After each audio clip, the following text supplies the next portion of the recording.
গত বৃহস্পতিবার দুপুরে রাজধানীর মালিবাগে সিআইডির কার্যালয় থেকে দায়িত্বরত অবস্থায় মশিউরকে হেফাজতে নিয়েছে আইনশৃঙ্খলা রক্ষাকারী বাহিনী।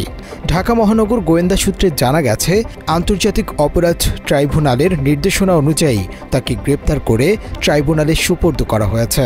ডিবি প্রধান শফিকুল ইসলামও বিষয়টির সত্যতা নিশ্চিত করেছেন। ওই রিপোর্টেশন দিতে মানে আমাদেরকে অধিদর্শন করতে যে আপনার এলাকায় বসবাস করে তাকে ওদের আয়ও আছে, ওই একটা কাগজ লিখে দেয় আমাদেরকে, ওখানে একটা ওয়ারেন্ট থাকে, আমাদের তো ওয়ারেন্ট এটা তো কোর্ট থেকে ওয়ারেন্ট দেয় তাকে মশিউরকে আটকের 1 ঘণ্টা পরই বান্দরবান আদালত চত্বর থেকে গ্রেপ্তার করা হয়েছে মামলার সাক্ষী এবং গুমের ভিকটিম আনিসুর রহমানকে। বান্দরবান সদর থানার ভারপ্রাপ্ত কর্মকর্তা মাসুদ পারভেজ জানান, 2023 সালের একটি মামলায় এজাহারভুক্ত আসামি হিসেবে আনিসকে গ্রেপ্তার করা হয়েছে। তদন্তের অংশ হিসাবে এটা মেনলি হলো কুকিচিন এবং জামাতুল হিন্দাল ফিল শারুকিয়া। হ্যাঁ, এটাকে বাংলাদেশ সরকার নিষিদ্ধ ঘোষিত সংগঠন হিসেবে এখনো পর্যন্ত বহাল রাখছে। ঠিক আছে, তো উনি হচ্ছে এই সংগঠনের আমির। হ্যাঁ, উনি আমির, ওনার লোহজং থানার মুন্সিগঞ্জের লোহজং থানায় ওনার একটা নিজের স্বীকারোক্তিমূলক জবানবন্দি আছে আদালতে। ঠিক আছে, আলটিমেটলি ওই সংগঠন এখনো নিষিদ্ধ এবং আমাদের মামলাগুলো হচ্ছে ওই রিলেটেড। তবে অভিযোগ উঠেছে, যে মামলায় তাকে গ্রেপ্তার করা হয়েছে ওই মামলার এজাহারে তার নাম ঠিকানা স্পষ্টভাবে উল্লেখ ছিল না। সূত্র বলছে, মামলাটির উল্লেখিত তারিখে আনিসুর গুম অবস্থায় ছিলেন।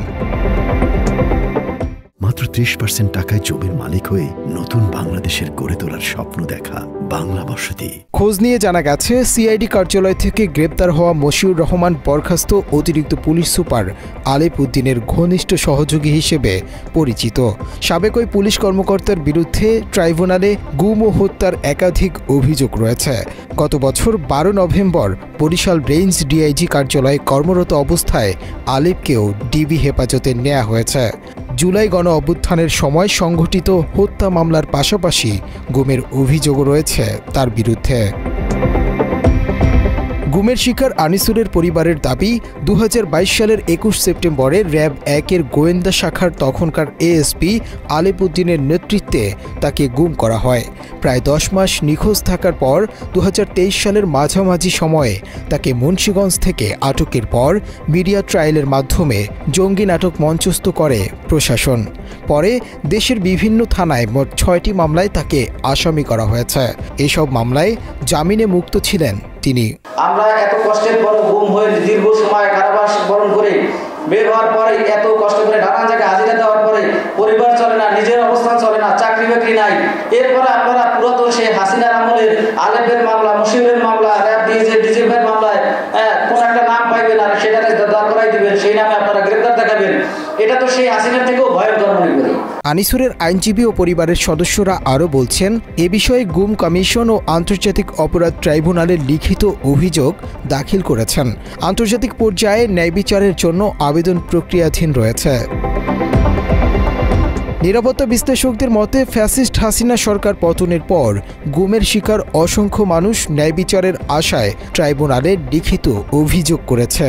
একজন ভিকটিম আনিসুরকে গ্রেপ্তারের মাধ্যমে গুমের বিরুদ্ধে বিচার চাওয়া সকলকে এক অনিশ্চয়তায় ফেলে দেওয়া হয়েছে। তাই সরকারের কাছে দ্রুত সুবিচারের দাবি জানিয়েছে গুমের শিকার ভুক্তভোগীরা। পাসপোর্ট দেখলে বলা হয় জঙ্গি দেশ, এখান থেকে বেরোতে চাই। এর বেরোর একমাত্র পথ একটা কমিশন করেন, কমিশন করে কমিশন ওয়েস্টের লোক রাখেন, তারপর নিষ্পত্তি করেন, না হলে তো আমরা আসলে এখানে বেরোতে পারবো না। এই যে প্রশাসন, হাসিনার প্রশাসন জঙ্গি বলে আমাদের ভাইদেরকে গ্রেফতার করছে আপনাদের চোখের সামনে, এবং আপনারা ক্ষমতায় এসেছেন এই জুলাইয়ের শহীদদের রক্তের উপর দিয়ে, আপনারা সেটা হাসিনা রেজিমের সেই মিথ্যা মামলাগুলো চলতে দিচ্ছেন। এর চেয়ে লজ্জাজনক আর কি হতে পারে?